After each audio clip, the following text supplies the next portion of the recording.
All right, man, this thing's heavy. The cooling fan that was so loud in there was a 120 volt fan. Man, it's a beast. It goes in the trash can. Went to the store and got some things. Let's see. First of all, I got a fan. So I'm going to put in a 12 volt fan. And it is 2.4 watts. Okay. We'll need to think about that. And then I got a official, so this one, the filter that's in there looks like it's homemade. And so this one's an official one, which is kind of cool. And then, I don't know, I want to put some bling on it. I got a one of those chromey things, $1.50. It's like okay, it's kind of corroded, but makes the thing look nice. And a couple other things that aren't for this project. All right, so let's move over here. Whoa.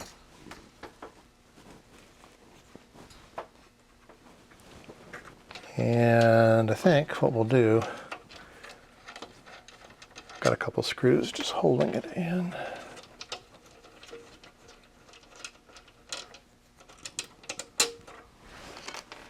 All right, let's take this out. So you can see it's just kind of a part of a window window screen. So yeah, let's take this out. I think this will be better.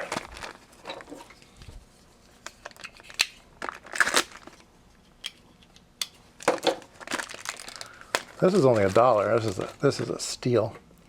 So it is a fan guard. It has the filter built in, and it snaps. The cover snaps on, so you can hide your screws. You can unsnap it. Come on, unsnap it. There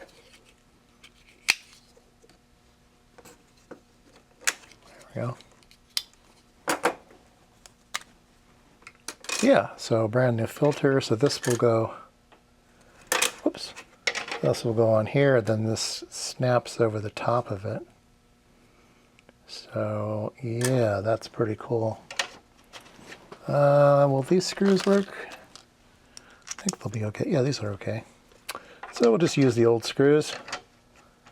And we need to attach the fan. $6.95. All right. But hard to get the label out. Come on.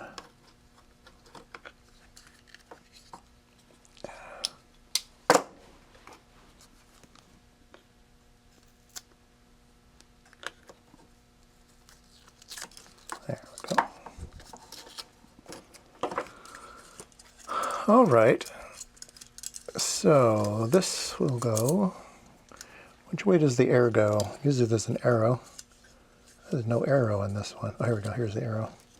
So I want the air to go that way. So I'll put it in. I'll put it in like this.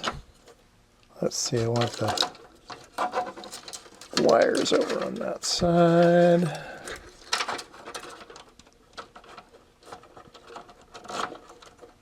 Yeah, I think that will work.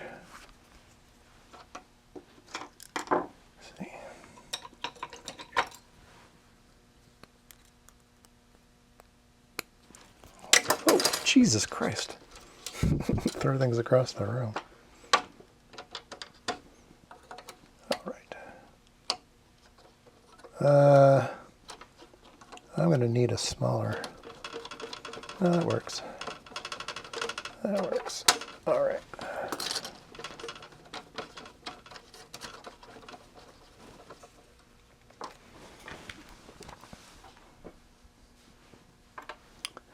All right, just one story here.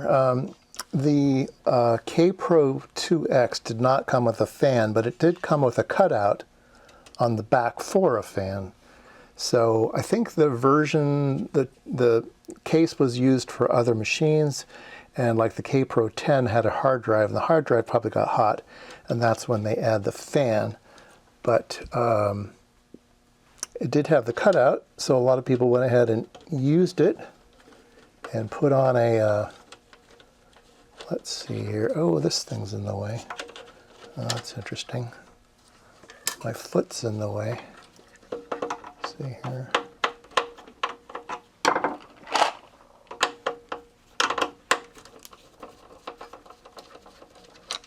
Oops.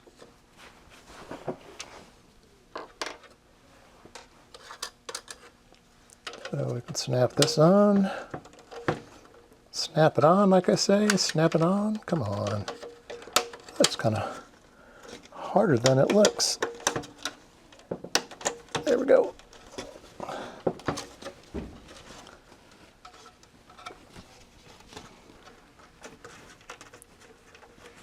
All right. Doesn't that look nice? Then do I have room for my foot? Yeah, just barely. There we go. Put the foot back on.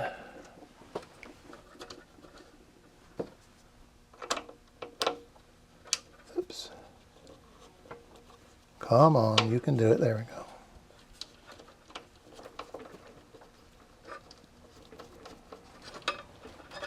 Goodness. Keep getting cross-threaded. There we go.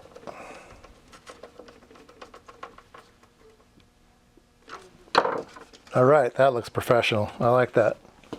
No need for the bling. I'll save that for another project. Nice and black in the back. Back in black. All right, I wanted to do some testing. I don't have any software yet, but I did find a ROM. There's something called KayPLUS, and it adds some features to the Kaypro that I thought would be interesting. And it has a monitor program that I can at least type to the computer and test my keyboard out. So I removed the ROM that was in there, and I put in the right version of this. It's written for the universal board, so it should go. Now I did need to attach the keyboard, so let me move things around. All right, I've got the keyboard on my lap here. I need to figure out how to hold everything up. My bench is a little too short for this project, but let me turn the power on.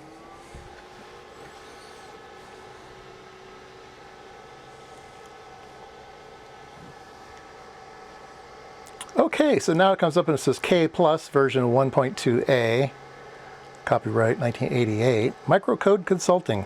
So if I hit a key on the keyboard, it comes into a monitor program, so I can boot, I can dump memory, I can go to an address, I can modify an address, I can look at ports, and it has a terminal program, so that's really handy. I can use this as a standalone terminal, and then it has an extended memory test.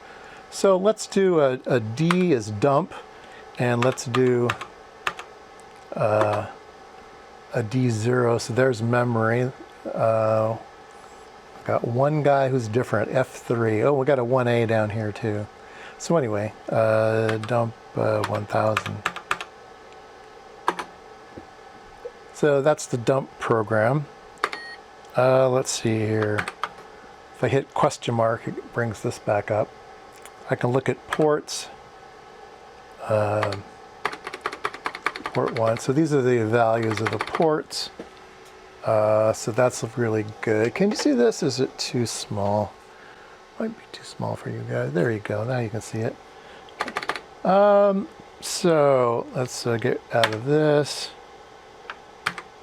Modify port terminal. Extended memory test. X 0000 to let's say 8000. And I guess it passed because it just fell through. So that's good.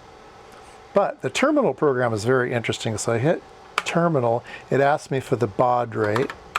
Let me see, 1200 baud rate. So now it's in terminal mode.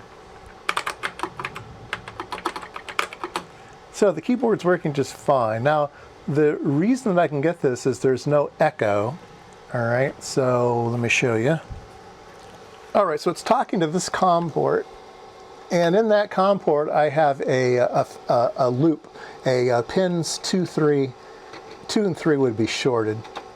So let me put that back on the connector. So I'm taking the transmit and putting it into the receive, and that's the way I'm getting my my echo. So that's pretty good. I'm testing out a lot of things, right? And let me tell you about the keyboard cord, which I found out the hard way. So I bought this keyboard cord. It's just a handset cord that goes between the phone and the handset, but they don't all work because of the gauge of the wire. So there's a voltage drop, and you don't get enough voltage to the keyboard, and it stops working. And I had that problem with mine. So let me show you that. So my cord was a really long cord, and so I cut it down to only 1 foot long. When I stretch it out, it gets longer, but it's only 1 foot of cold cord. And then it's that terrible wire that's just a foil wire wrapped around some type of fiber. So I couldn't even solder them end to end because they would just unravel as you pulled in it. So I put in a little PC board here, soldered it all down, and then I put in UV cure resin on top, cured it all. So now it's pretty sturdy here. And then I cable tied a couple loops together so that there's no strain on that thing. So I do have another one on order. That there's a guy on eBay who sells cords. They're not coiled, but he says that he makes them especially for Kaypros, and when he ships them out the door, he tests them on a Kaypro. And they have larger gauge wire and none of this flimsy stuff. So I'm going to get one of those. I think that will be better than what I have. Let's plug my keyboard back in and see if we're still working. Yes, we are still working. So it's not the most speedy terminal in the world, but it is a terminal. Let's see, this gets me back. Yeah. You can either boot drive A or boot drive B with this thing. I believe it has some overhead though. It requires you to modify your boot segment on your floppy disk in order to use this particular ROM. So I don't want to go down that route yet. I'm going to take this back out and put my normal one back in there. But this is a really nice way to test the machine, so I wanted to give it a try.